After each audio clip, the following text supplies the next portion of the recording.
My name is Samuel Vance.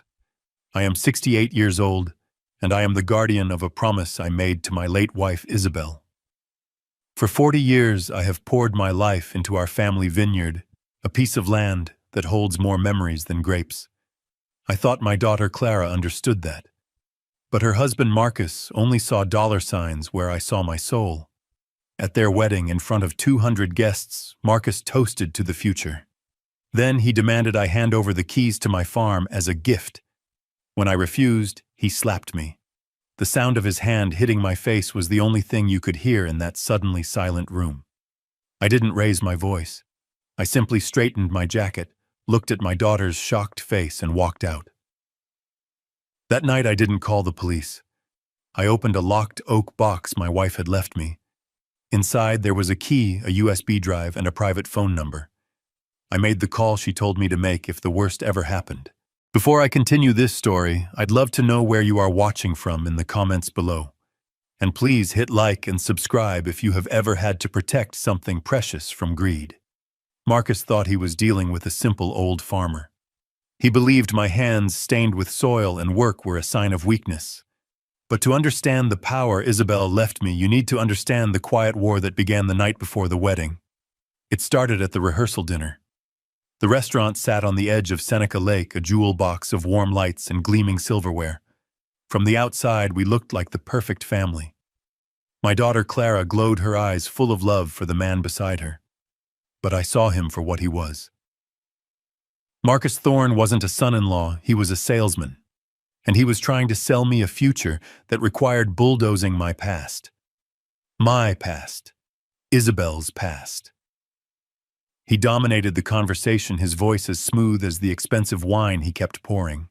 He spoke of asset diversification and market trends, words that felt alien in the clean air of the Finger Lakes. Then he turned his attention to me, his smile wide but his eyes narrow.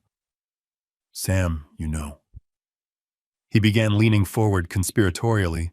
With this lakefront access, Isabel's vineyard has the potential to be a $10 million resort. We're talking a real legacy. The other guests at the table murmured in appreciation. They heard the word legacy and thought of something lasting. I heard it and knew he meant something disposable.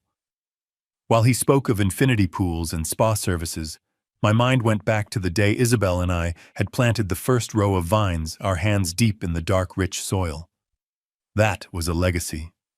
I just smiled, a quiet, simple thing. Its value isn't measured in dollars, Marcus. Clara, ever the peacemaker, placed a hand on his arm.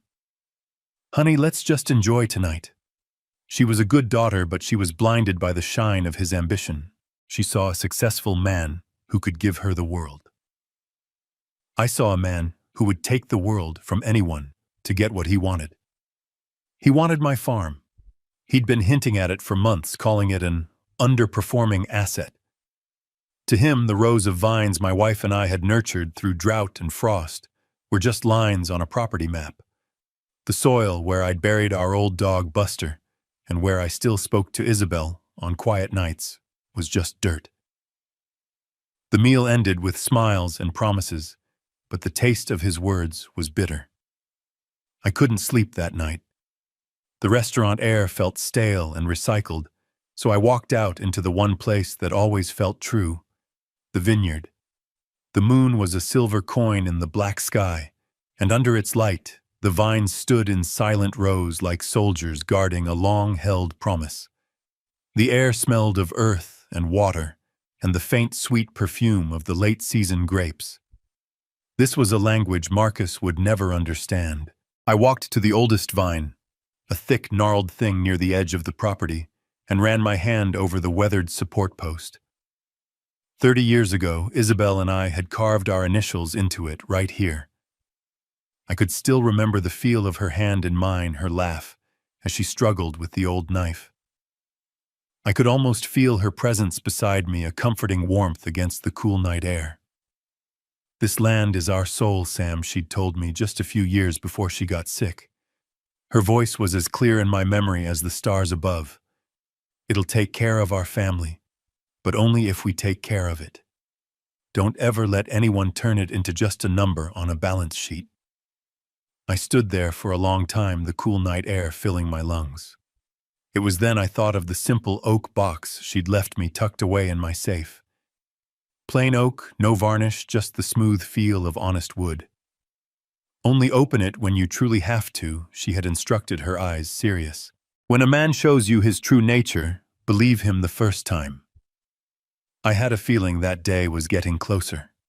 I made my promise to her again, a whisper to the vines and the stars. I would not let her down. Sleep eventually came, but it was thin and restless. The morning of the wedding arrived with a brilliant cloudless sky that felt like a lie.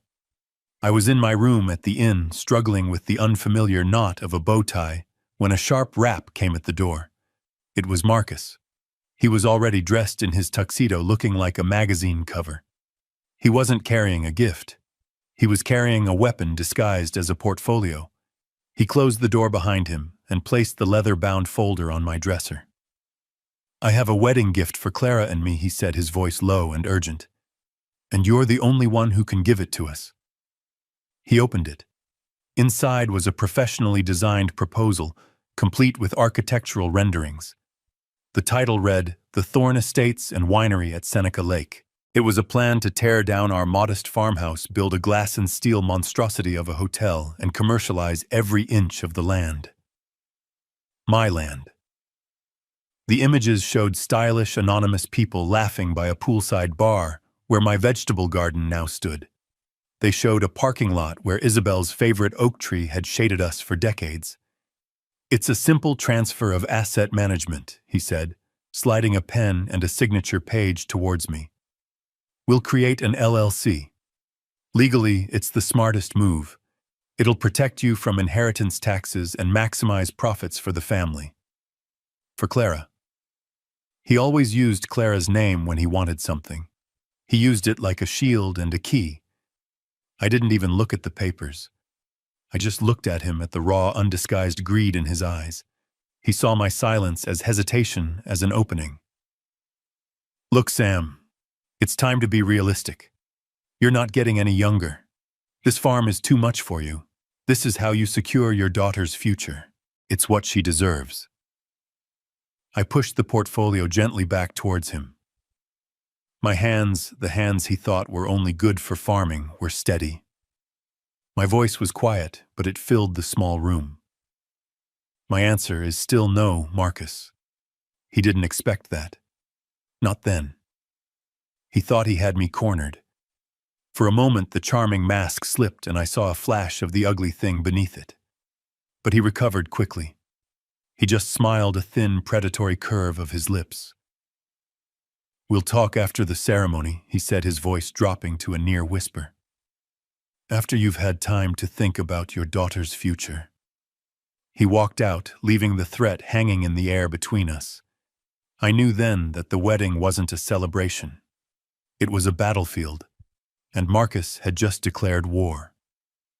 The wedding reception was everything Marcus had promised Clara it would be. Chandeliers dripped with crystals, casting a warm golden light over 200 guests. The air smelled of roses and expensive perfume.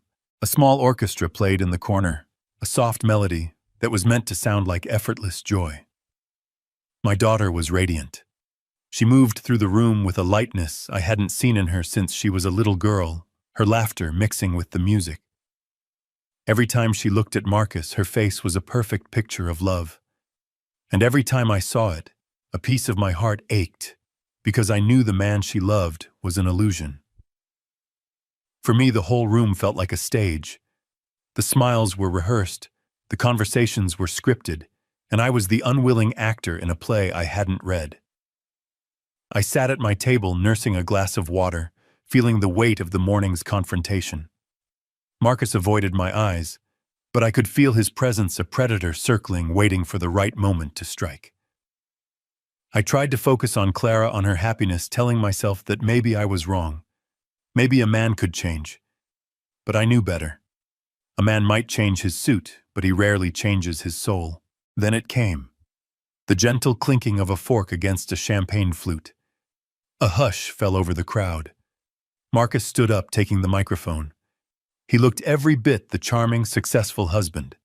He was handsome, confident, and when he smiled, the whole room seemed to smile with him. "I just want to say a few words," he began, his voice smooth and practiced. He spoke beautifully about Clara, calling her his light, his future, the best part of himself. The guests sighed contentedly. Clara dabbed at her eyes with a napkin. I felt a knot tighten in my stomach. This was it. The next move in his game. After he had praised his new bride sufficiently, he turned his gaze across the room directly at me.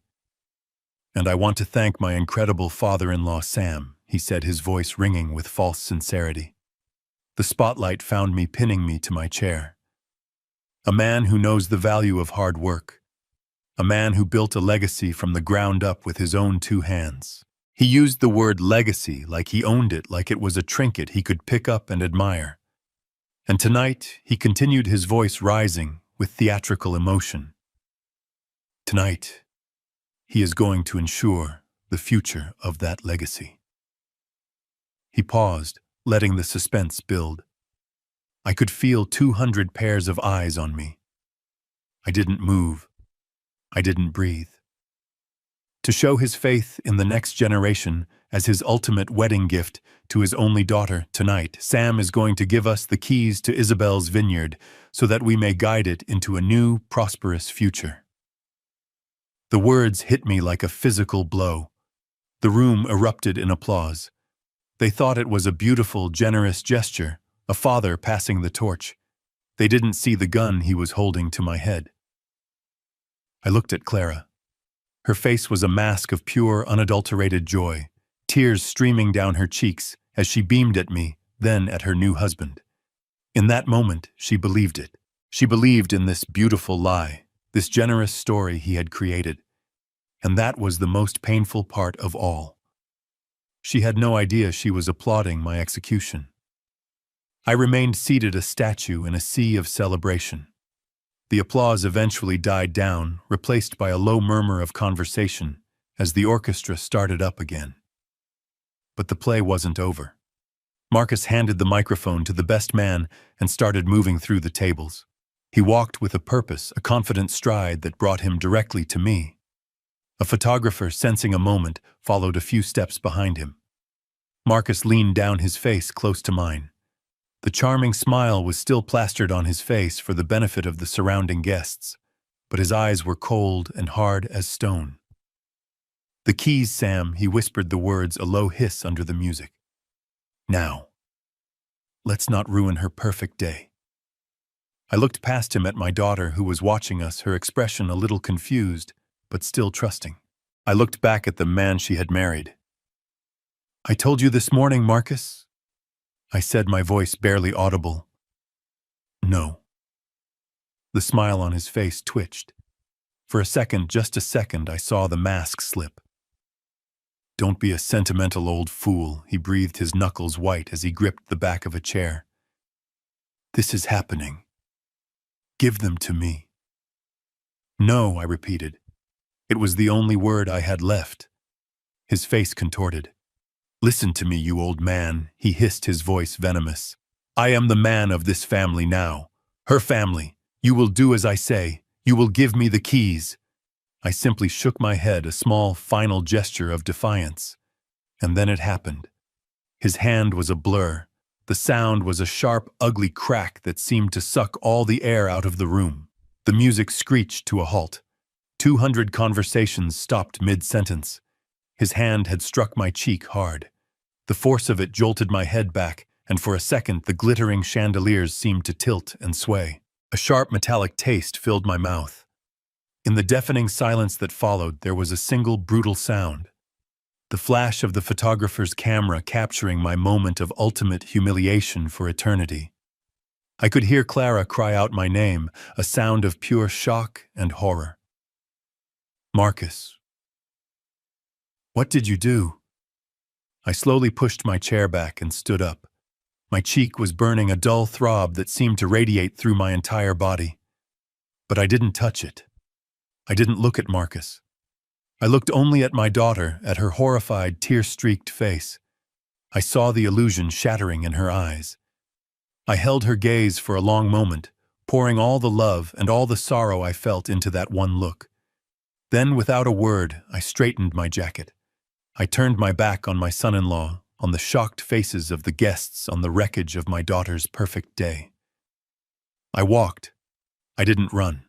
I walked with a steady, deliberate pace through the silent crowd, my footsteps echoing on the polished floor. I walked past the beautiful flowers and the half-eaten cake. I walked towards the grand double doors, and I didn't look back. I pushed them open and stepped out into the cool, dark night, leaving the golden cage of their celebration behind me. The applause eventually died down, replaced by a low murmur of conversation as the orchestra hesitantly started up again. But the play wasn't over. I watched as Marcus handed the microphone to the best man and started moving through the tables. He didn't rush. He moved with the slow, deliberate confidence of a predator that knows its prey is trapped. He smiled and nodded at guests as he passed, accepting their congratulations. A photographer, sensing a poignant father-son-in-law moment, followed a few steps behind him, camera at the ready.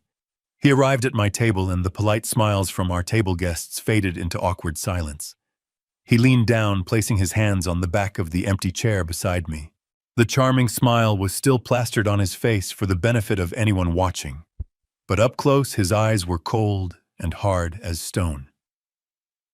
"The keys, Sam," he whispered the words, a low hiss under the music. His breath smelled of expensive champagne and something sour.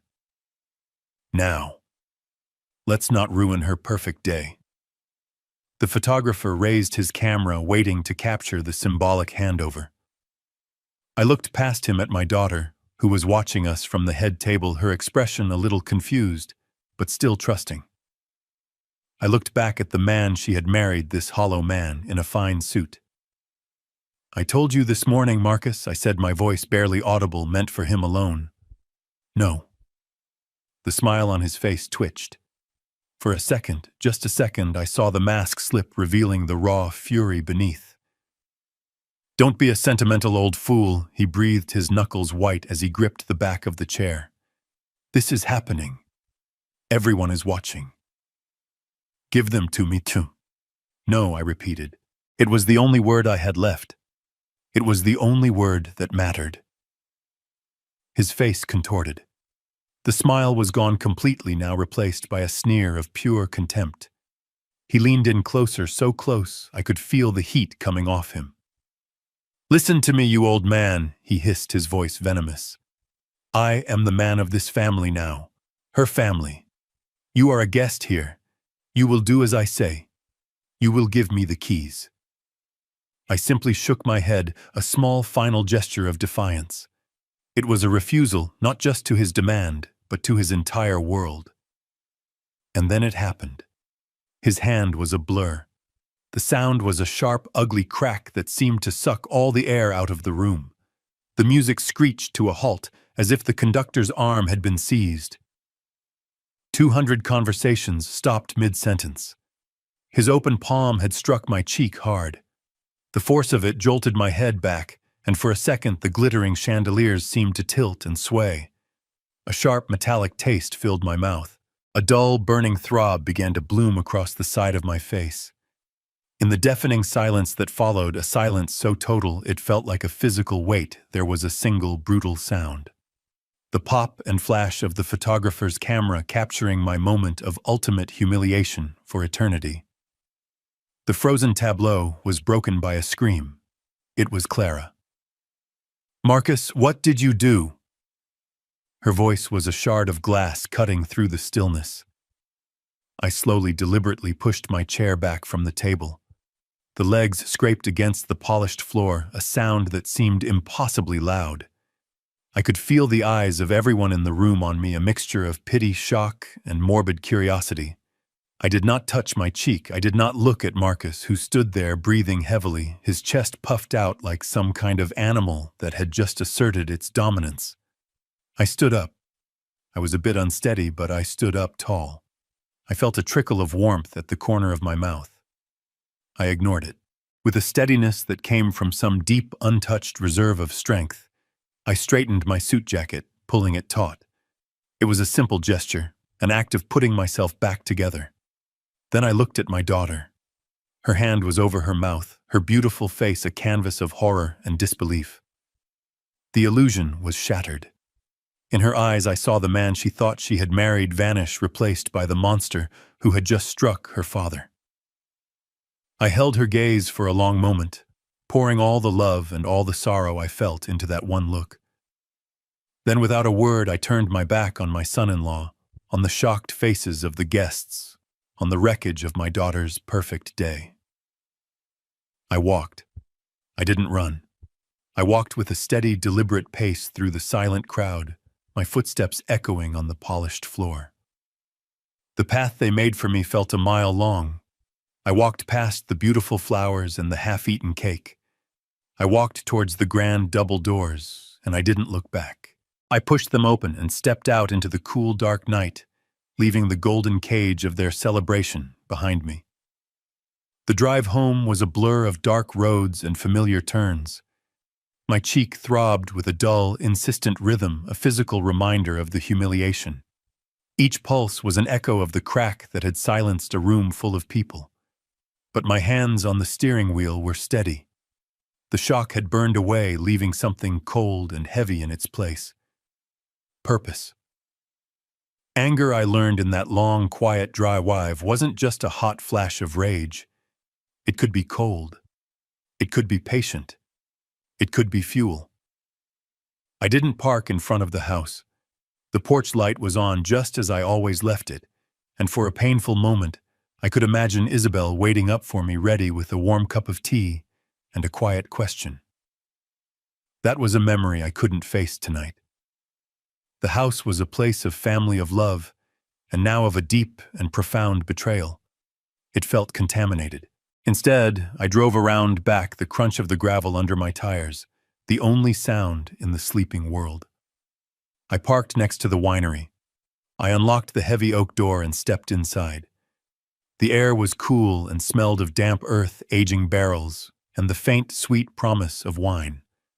This was my space, a place of work, a place of reason. There were no ghosts of laughter in here, only the quiet, dignified process of turning fruit and time into something of value. I walked past the large stainless steel vats and the silent bottling line to the small cluttered office in the back. It wasn't much, just a desk, a filing cabinet, and a window that looked out over the first row of vines, now just dark shapes against a sky full of stars. I sat down in my worn leather chair, the familiar creak a small comfort in the vast silence. I didn't turn on the main light, just the small green banker's lamp on my desk. For a long time, I just sat there listening to the hum of the cooling units, letting the cold resolve settle deep into my bones. Then I picked up the phone. My fingers knew the number by heart. The phone rang twice before he picked up. David. He answered, his voice thick with sleep. David Chen had been my lawyer for 30 years and my friend for 40. He'd helped me draw up the first contracts for the farm, and he'd held my hand at Isabel's funeral. David. It's Sam. My own voice sounded distant, like it belonged to someone else. It was flat empty of the storm that was raging inside me. There was a pause, then the rustle of sheets. Sam, it's past midnight. What's wrong? Is it? Clara's fine, I said. But he did it, David. At the reception. In front of everyone. I explained it all. I kept my voice even, reporting the facts as if I were describing a problem with the irrigation system or a late-season frost. The speech, the public demand for the keys, my refusal, the slap. As I spoke, I could picture David on the other end, sitting up in bed, running a hand through his graying hair, his sharp, intelligent mind already piecing it all together. When I finished, the silence on the other end of the line was heavy. Finally, he spoke, and his voice was no longer sleepy. It was wide awake. Okay, Sam. Listen to me very carefully. Don't call Clara. Don't call anyone else. Don't answer the door if they show up. Just lock up, sit tight, and wait. I'll be there first thing in the morning, around 7. Okay, David, I said. And Sam, He added, his voice firm. Open the box. It's time. He didn't have to ask which box. We had spoken about it 6 months ago after Marcus had first tried to advise me on my finances, presenting me with a complicated plan that essentially signed control of the farm over to him. I had refused then too, but the attempt had been a warning shot. That was when I had first told David about Isabel's final gift. David had called it Isabel's insurance policy. He was right. Isabel had always seen people for who they truly were, long before I did. She had seen the rot in Marcus from the very beginning. I hung up the phone and sat there in the quiet dark of my office. The rage was still there, a low fire burning deep inside. But now it had somewhere to go. It had a purpose. I stood up and walked over to the old iron safe behind my desk, the one that held 40 years of deeds records and the entire history of our life's work. My hands didn't shake as I spun the dial to the combination Isabel and I had chosen on our 10th anniversary.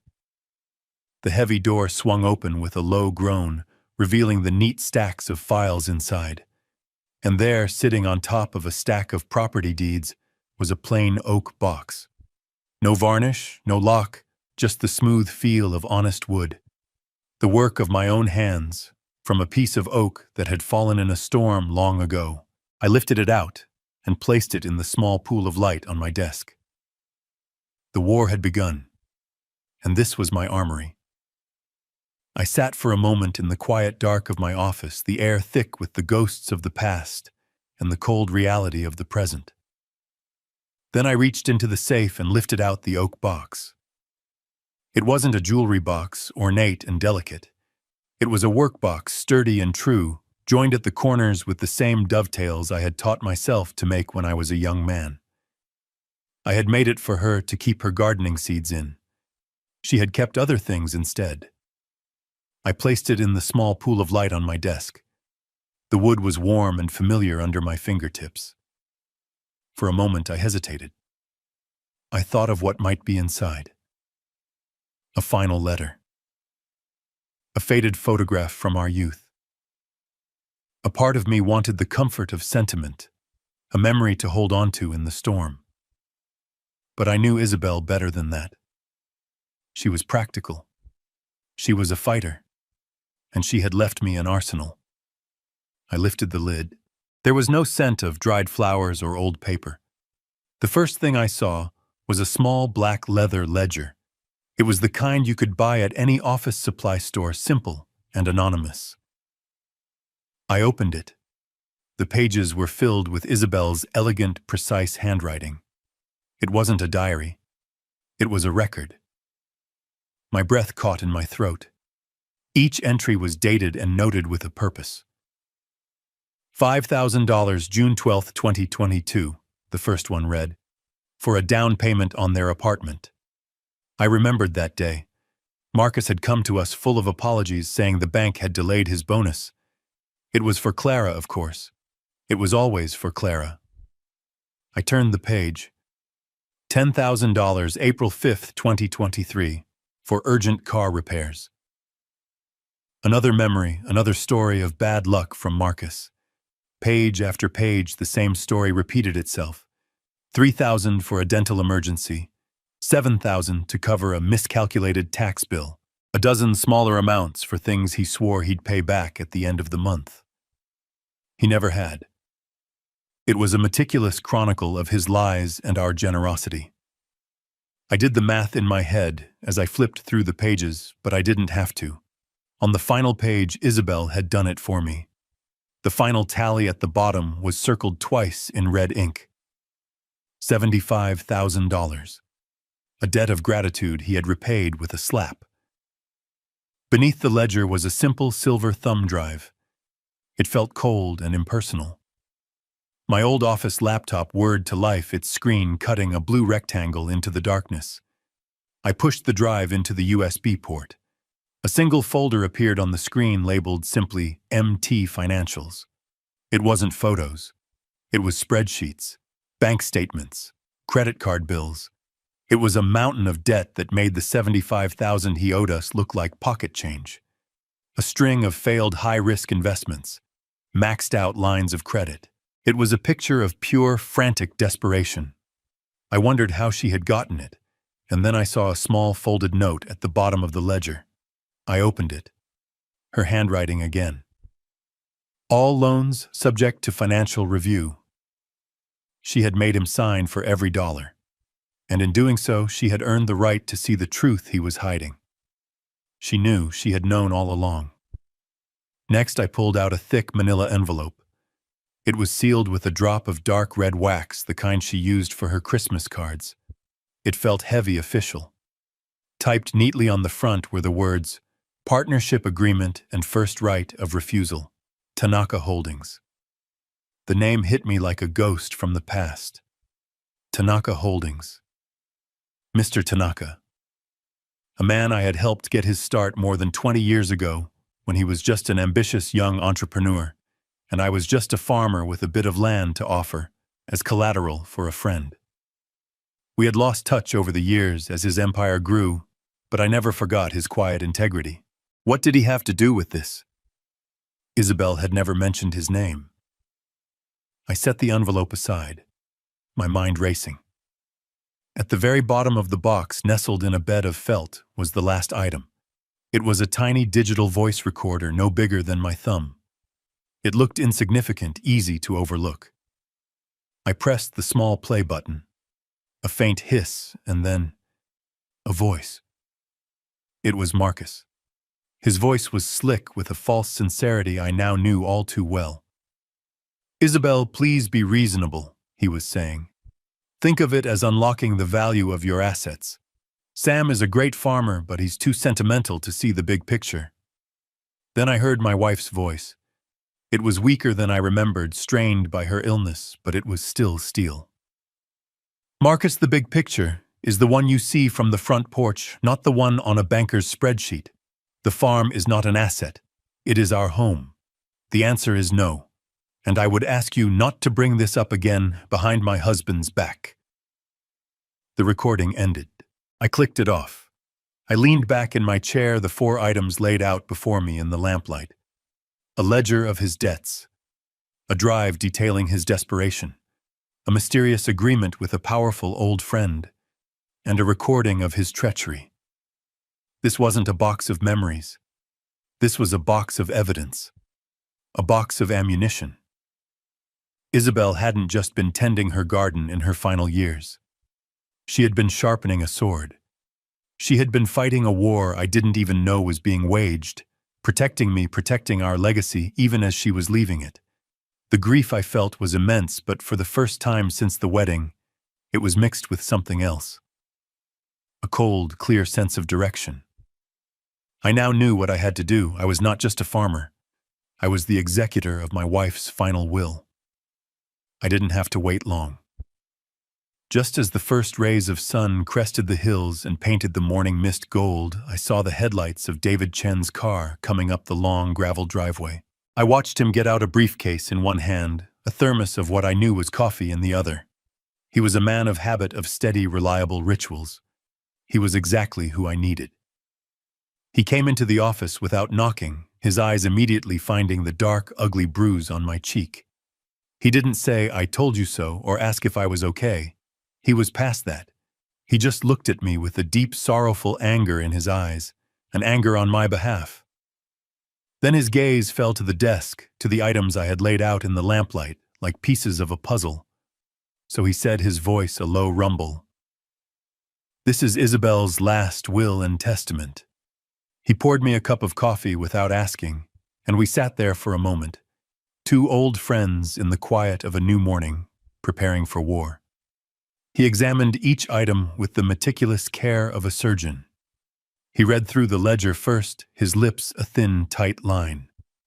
$75,000, he murmured, shaking his head. This establishes a clear pattern of financial dependency and manipulation. It's ugly, but it's not illegal. Next, he slid the USB drive into his own sleek laptop. As he scrolled through the files, his expression hardened. But this is different. The screen showed a web of debt, of failed stock market gambles, of loans taken against assets Marcus didn't even have. This is motive, pure and simple. He wasn't just trying to get the farm, Sam. He needed it. He's leveraged up to his eyeballs. Without an asset like this to secure his loans, his whole house of cards comes down. He looked at the note Isabel had left about financial review. She was brilliant, absolutely brilliant. Then he picked up the small voice recorder. He held it to his ear, and I pressed play. We listened together to Marcus's slick, condescending tone and to Isabel's voice, weak in body but unbreakable in spirit, as she shut him down. When it was over, David just closed his eyes for a moment. "Character," he whispered. "This speaks to his character, his intent to deceive." Finally, he turned to the last item. The thick manila envelope, its wax seal still intact. "And what is this?" he asked. "I was waiting for you," I said. He took a small knife from his briefcase and slit the envelope open with a surgeon's precision. He pulled out a thick document bound in a blue legal cover. He began to read, his eyes scanning the pages quickly at first, then more slowly. I watched his face. I saw his eyebrows raise, a look of disbelief which slowly transformed into a look of profound, unadulterated admiration. He let out a low whistle, a sound I hadn't heard him make in years. He leaned back in his chair and looked at me, a slow smile spreading across his face. "My God, Sam," he said, his voice full of awe. "Isabel was a flat-out genius." He tapped the document. "I need you to listen very carefully, because what your wife did here, it's one of the most brilliant pieces of legal chess I have ever seen." He took a sip of coffee, gathering his thoughts. "About 5 years ago, he began. Isabel got wind that a major investment group, Tanaka Holdings, was quietly buying up land in the region. Their plan wasn't condos or a strip mall. They wanted to create a massive agricultural preserve, a sort of high-end ecotourism destination built around sustainable local farms. Most people sold. It was good money. But Isabel, she didn't want to sell. She wanted a partnership." He turned the document around so I could see the signature page. There it was. Isabel's signature, clear and strong, and beside it, the signature of Kenji Tanaka. "She negotiated a deal," David continued, his voice electric with the discovery. "This agreement states that Isabel's vineyard is the designated centerpiece of the entire Tanaka Greenbelt project. But that's not the genius part. This is." He pointed to a specific clause, his finger tracing the dense legal text. "This is a first right of refusal clause with a poison pill. It means that Tanaka Holdings has the exclusive legally binding first right to purchase this farm at a pre-agreed, and I mean very generous price under one of two conditions. One, if you decide to sell it. Or two." He paused for effect, looking me right in the eye. "If ownership is ever transferred, gifted, or otherwise conveyed to any individual not bearing the Vance name without the express written consent of the Tanaka Holdings Board." It took a moment for the full weight of it to sink in. David saw the understanding dawning on my face. In other words, he concluded, leaning forward, the excitement clear in his voice, if Marcus had succeeded, if you had signed those papers yesterday morning, or if he ever managed to legally force you out, he wouldn't get his resort. He wouldn't get his golden goose. The very second the deed changed hands, this clause would activate, and his only option would be to sell the entire property to Tanaka Holdings for the price Isabel had already set. He would have been a glorified delivery boy for a deal he knew nothing about. Isabel planted a legal time bomb right in the soil of this farm, Sam. And Marcus spent the last year trying to stomp on it with golf spikes. I stared at the document, at my wife's signature. She had seen it all coming. The greed, the manipulation, the final desperate move. She hadn't left me a shield. She had left me a sword. A very, very sharp one. A quiet sense of calm washed over me, a clarity I hadn't felt in years. The path ahead was no longer dark and uncertain. It was illuminated by the brilliance of the woman I had loved for 40 years. I looked at David. The time for grieving was over. The time for anger was past. It was time for action. Then it's time to set it off, I said, my voice steady and clear. Arrange the meeting. We sat there in the quiet of the winery office as the sun climbed higher in the sky, the document from Tanaka Holdings lying on the desk between us, like a signed treaty at the end of a war that only one side knew had been fought. The anger from the night before had cooled and hardened into something far more useful resolve. David had spent the first hour on the phone, his voice a low, calm murmur, as he spoke to contacts, verifying the legal standing of the agreement, checking the county records. Everything was ironclad. Isabel had left no loopholes. Finally, David looked up from his notes, his face set. It's all in place, Sam. The agreement is active and legally binding. They can't touch the farm. All we have to do now is wait for him to make the next move. I shook my head. No, I said. We're not waiting.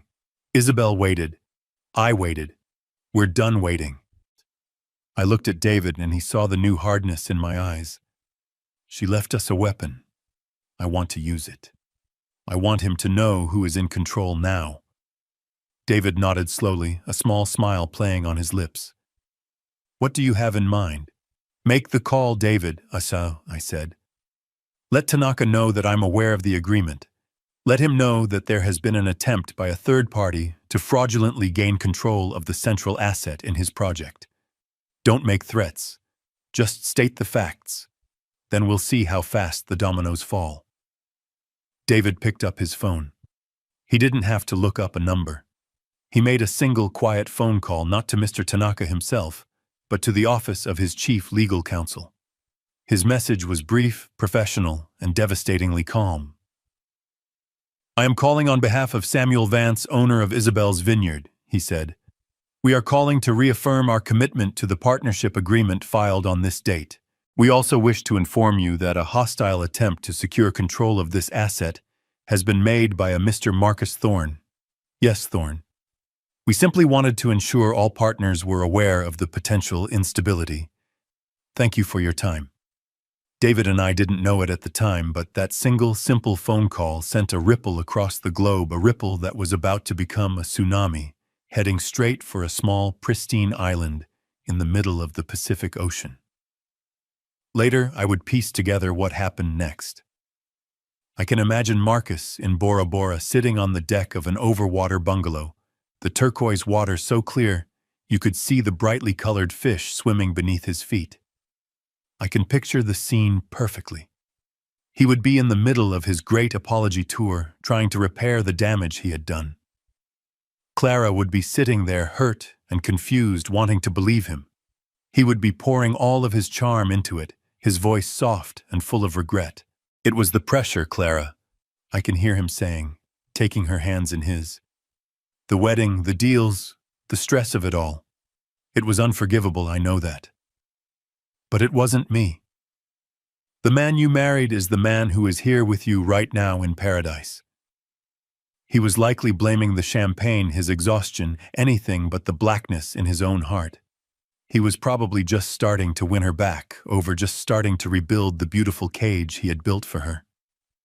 And then a small, insistent ping from his phone lying on the table beside a half-empty glass of orange juice. An interruption. He would have glanced at it, annoyed. His expression would have changed instantly. The manufactured warmth would have vanished, replaced by a cold, sharp focus. The first email David later found out was from the primary investment bank funding his grand resort project. The subject line was brutally direct: Urgent Project Helios, Finger Lakes, funding suspended. I can see his thumb swiping frantically to open it. The text would have been cold and corporate. His majority partner, the source of 90% of his capital, had unexpectedly pulled out, citing new information regarding the instability of key local assets. The project was frozen effective immediately. His dream was dead. He would have just been processing that, a knot of pure panic tightening in his chest when a second email arrived. Another ping. This one was from the board of Tanaka Holdings, a company to which he was deeply in debt for a different unrelated venture. The subject, summons to emergency board meeting. The email would inform him that his presence was required in their New York headquarters in 48 hours to discuss material breaches of fiduciary duty and financial exposure. The first email was a fire alarm. The second one told him the fire department wasn't coming. It was a pincer movement executed from 10,000 miles away. He was trapped.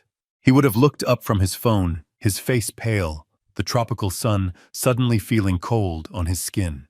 The paradise around him would have dissolved, replaced by the cold, hard reality of his own ruin. "What is it, Marcus?" Clara would have asked, seeing the look on his face. "What's wrong? We have to go," he would have stammered, already standing up, his mind racing. "We have to go back to New York. Now." The honeymoon was over. The frantic packing, the cancelled reservations, the hurried boat ride back to the mainland, the long silent flight back to reality. He had tried to escape the consequences of his actions in a tropical paradise, but Isabel's reach was longer than he could have ever imagined. Back in my quiet office, David and I poured another cup of coffee. We didn't know all the details then. All we knew was that the trap had been sprung. The first domino had fallen, and the wolf was running back to the den straight into our hands.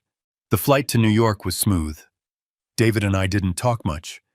The plan was set, the pieces were in motion, and all that was left was the final quiet move on the chessboard. As the plane descended over the sprawling city, a landscape of steel and glass, so different from my own, I felt a strange sense of calm. I was a farmer, a man of the earth, heading into the heart of a world built on paper and promises. But I was the one who was grounded in the truth. The headquarters of Tanaka Holdings was on the 50th floor of a skyscraper that seemed to scrape the clouds. The elevator ride was silent and swift, and when the doors opened, we stepped into a world of quiet, understated power. There were no loud voices, no people rushing around, just cool marble floors, dark wood walls, and a view of Manhattan that stretched out to the horizon. It was a place designed to make you feel small. But I didn't. I just felt far from home. We were shown into the boardroom. It was a long, minimalist room dominated by a single massive table of polished black granite. One entire wall was a sheet of glass looking down on the city below. At the head of the table, looking out the window, stood a man I hadn't seen in person in 20 years. Kenji Tanaka. He was older, his hair a distinguished silver, but he had the same quiet, powerful presence I remembered. He turned as we entered, and his stern face broke into a small, genuine smile. He walked over and shook my hand firmly. "Samuel," he said, his voice a low, respectful baritone. "It has been too long." "Kenji," I replied. "Thank you for seeing us." "The honor is mine," he said, his eyes glancing for a moment at the bruise on my cheek, which had faded to a pale yellow. His gaze was sharp, and in it I saw he understood everything without me having to say another word. He gestured for us to sit. We sat beside him at the head of the table, a united front. Tea was served in simple, elegant ceramic cups, and then we waited. We didn't have to wait long. About 15 minutes later, the door opened and Marcus walked in. Or rather, he stumbled in looking like a ghost. His expensive suit was wrinkled from the long flight, his tie was slightly askew, and his face was pale and slick with a thin sheen of sweat. The confident swagger he always wore was gone, replaced by a raw, desperate anxiety. He was a man running on fumes and fear. He was clearly expecting to see a group of his usual business contacts. He started to speak, a forced, cheerful greeting on his lips. "Sorry I'm late, gentlemen, the flight was—" His voice trailed off as his eyes adjusted to the room. He saw the imposing figure of Mr. Tanaka at the head of the table, and his fake smile faltered. He looked confused, intimidated. Then his eyes moved to the man sitting next to Mr. Tanaka. His gaze met mine. The shock that hit him was visible, a physical jolt, as if he'd touched a live wire. All the color drained from his face. He stared at me sitting there in my simple tweed jacket, calmly sipping my tea as if I were an apparition. He couldn't compute it. He couldn't understand how the old farmer he had assaulted could possibly be sitting at the head of this table in this room, in the heart of his world. The sight of me in this place of power broke his reality. He opened and closed his mouth a few times like a fish out of water. Finally, he found his voice, a weak, stammering whisper. "Mr. Tanaka-san, what is this?" He looked from Mr. Tanaka's impassive face to my calm one, searching for an answer, for some kind of mistake. He looked like a trapped animal that had just realized the walls of the cage were closing in. Mr. Tanaka did not answer him. He did not even grant Marcus the dignity of a direct look. He simply took a slow, deliberate sip of his tea, his eyes fixed on the city skyline. Then, with a small, almost imperceptible gesture, he tilted his head slightly towards David Chen, who was sitting silently with his briefcase on the table in front of him. The gesture was clear. It was a dismissal. It said, "You are no longer important enough for me to speak to. You will deal with my lawyer." My lawyer. David Chen stood up. He moved with a quiet, deliberate grace, the calm center of the storm that was about to break. He placed his briefcase on the table and opened it, but he didn't pull out a flurry of papers. He took out the items from Isabel's box one by one. First, he placed the small black leather ledger in the center of the polished granite table. It looked insignificant in the vast, powerful room. "Mr. Thorne," David began, his voice calm and clear, cutting through the silence. "Let's start with the small things." He opened the ledger. "This is a record kept by the late Isabel Vance of undocumented personal loans made to you over the past 3 years. The final tally, which has never been repaid, is $75,000. I watched Marcus's face. He scoffed a small, nervous sound. He was trying to project confidence, waving a dismissive hand. That was a family matter, a misunderstanding of gifts. David didn't even acknowledge his protest. He simply moved on to the next item, the small, silver thumb drive. He plugged it into a port on the table, and the massive wall screen behind Mr. Tanaka flickered to life. It wasn't a presentation. It was a spreadsheet, a stark, brutal landscape of red numbers and negative balances. "And this," David said, his voice a little louder now, "is the reason for your urgency. These are your financials, a portfolio built on high-risk debt, and a string of catastrophic investment losses." He used a laser pointer to circle a number. "A margin call you are 3 days away from defaulting on. This is the evidence of your desperation, Mr. Thorne. The reason you so desperately needed an asset to leverage. A farm, for instance." Marcus stared at the screen, at the public display of his private failures. A bead of sweat traced a path down his temple. He started to stammer something about market volatility, but David was already moving on. He placed the tiny digital recorder on the table. And finally David said, "A matter of character." He pressed play. Suddenly the room was filled with Marcus's own voice, slick and condescending. "Isabel, please be reasonable. Think of it as unlocking the value of your assets. Sam is a great farmer, but he's too sentimental to see the big picture." Then I heard my wife's voice, a ghost in the machine, and my heart ached. It was weak, but it was pure steel. "Marcus, the big picture is the one you see from the front porch, not the one on a banker's spreadsheet. The farm is not an asset. It is our home. The answer is no." The recording clicked off, leaving an even deeper silence in its wake. Marcus shrank in his chair, his face a blotchy red. He couldn't look at me. He couldn't look at anyone. David let the silence hang in the air for a long moment before he spoke again. "All of this," he said, gesturing to the evidence, "is despicable. It shows a pattern of manipulation, deceit, and profound disrespect." His voice grew harder. "But this is illegal." The screen changed. Displayed in crisp, clear text was the official county-registered partnership agreement between Isabel Vance and Tanaka Holdings. My client's wife, Mrs. Isabel Vance, signed this binding agreement 5 years ago. Your every attempt to seize control of that farm, Mr. Thorne, constitutes a deliberate and fraudulent effort to interfere with a pre-existing economic contract. That is a crime." It was then that Mr. Tanaka finally spoke. His voice wasn't loud, but it commanded the entire room. He turned his head slowly and looked at Marcus for the first time. "Mr. Thorne," he said, his voice low and steady, "do you know why Mrs. Vance came to me all those years ago?" Marcus, looking completely broken, could only shake his head.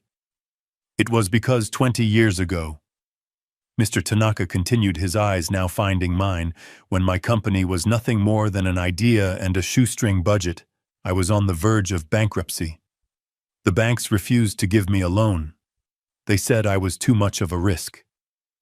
He paused, and his gaze returned to Marcus. "But one man did not. One man, a young farmer who barely knew me, saw something worth believing in. He co-signed my first business loan and secured it with a 10-acre section of his own farm. That man was Samuel Vance." The silence in the room was absolute. It was the silence of a truth so profound it needed no adornment. Marcus's jaw was slack. He finally understood he hadn't walked into a business meeting. He had walked into a reckoning. "Isabel did not come to me to set a business trap," Mr. Tanaka went on, his voice laced with a cold, righteous anger. "She came to me to protect a friend of her family. This agreement was not about profit. It was a vow between two people who understood the meaning of loyalty." He stood up then, a towering figure of quiet authority. "You tried to swindle the legacy of a woman I hold in the highest esteem," he said, his voice dropping to a near whisper, yet every word landed like a hammer blow. "And you put your hands on a man I owe my entire career to." He looked at Marcus with a final, chilling emptiness. "Tanaka Holdings is acquiring all of your outstanding debt, effective immediately. Every asset you own is now frozen. Your employment contract with this organization and its subsidiaries is terminated.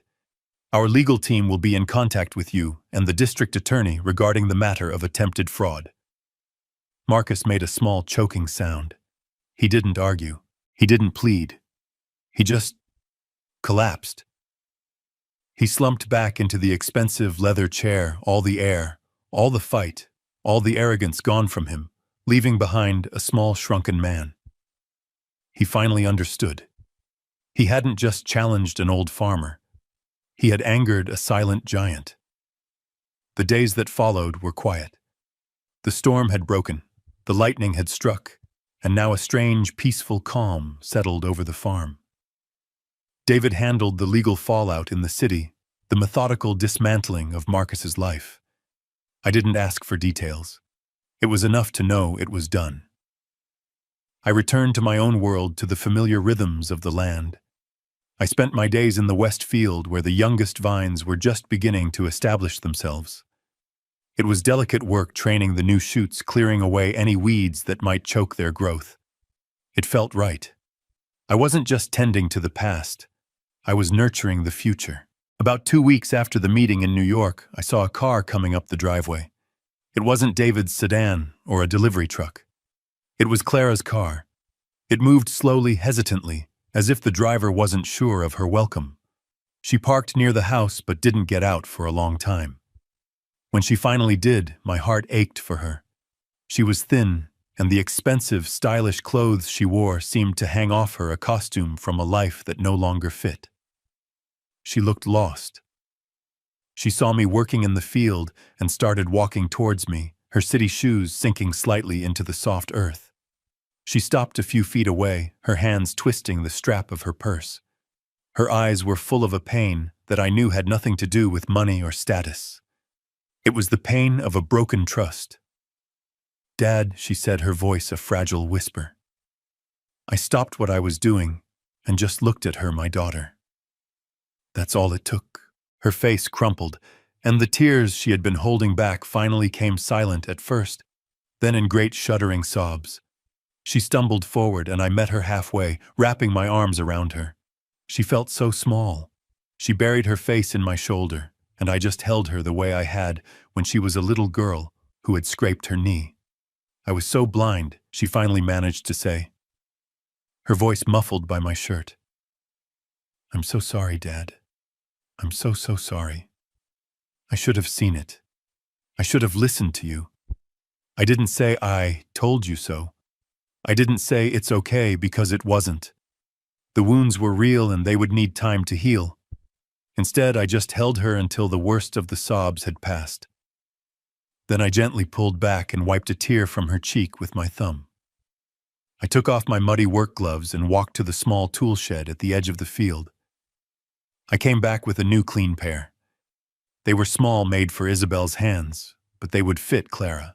I held them out to her. She looked at them confused. The soil always forgives, Clara, I said softly. It doesn't care about the mistakes you made last season. It doesn't remember the drought or the frost. It only cares about what you're willing to plant today. She took the gloves, her fingers tracing the clean leather. A small, watery glimmer of hope appeared in her eyes. We start again, I said. Right here. Together. 6 months can feel like a lifetime or like a single long exhale after a storm. For us, it was both. Autumn arrived at the Finger Lakes, painting the hillsides in strokes of gold and crimson. The air grew crisp, and the vines hung heavy with deep purple grapes, the result of a season of hard work and healing. The farm was no longer silent. It was alive with a new kind of energy, a quiet hum of purpose. The first thing you saw when you turned up the driveway was the new sign. It was carved from a single piece of oak from a tree that had fallen a few winters back. The letters were simple and clear. The Isabel and Samuel Vance Foundation for Sustainable Agriculture in partnership with Tanaka Holdings. It was a statement, a declaration that this land was not just for us, but for the future.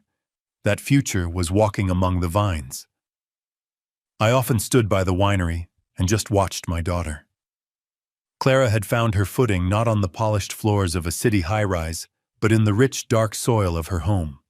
Today she was leading a group of agricultural students from the local college, explaining the delicate process of testing the sugar content of the grapes.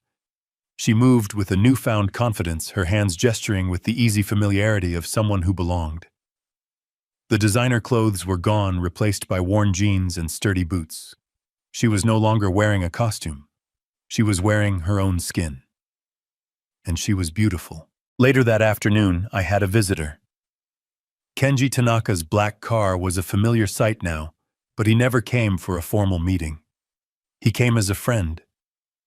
We walked together, two old men, through the rows of vines, the setting sun casting long shadows behind us. We didn't talk about business or contracts. We talked about the weather, about the quality of the harvest, about the simple good things that make up a life. We stopped at the crest of the hill, at the spot overlooking the lake where Isabel and I had carved our initials so long ago.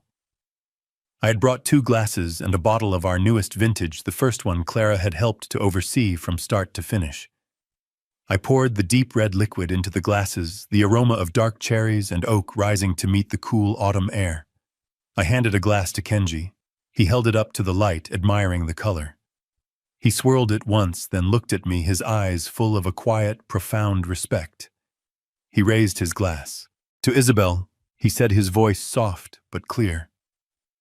I raised my own glass to meet his, the crystal making a small, clean chime in the quiet of the vineyard. I looked past him to where I could see Clara laughing with her students. I saw the legacy not in the sign or the partnership, but in her. In the life that was being rebuilt, stronger and more true than before. To the things that last, I replied. We drank. The wine was good. It tasted of the sun and the soil and of promises kept. Order had been restored to my world, not by an act of revenge, but by an act of respect. It wasn't about tearing down what was wrong, but about building up what was right. And I knew as I stood there beside my friend, watching my daughter find her way home, that this was a foundation that would endure for generations to come. This story teaches that true strength lies not in loud aggression, but in quiet integrity. It's a powerful reminder that loyalty and a life's work are priceless treasures that greed can never conquer. Respect for the past built on principle is the only true foundation for a lasting legacy. Share your thoughts in the comments. What do you believe is the most valuable legacy a person can leave behind?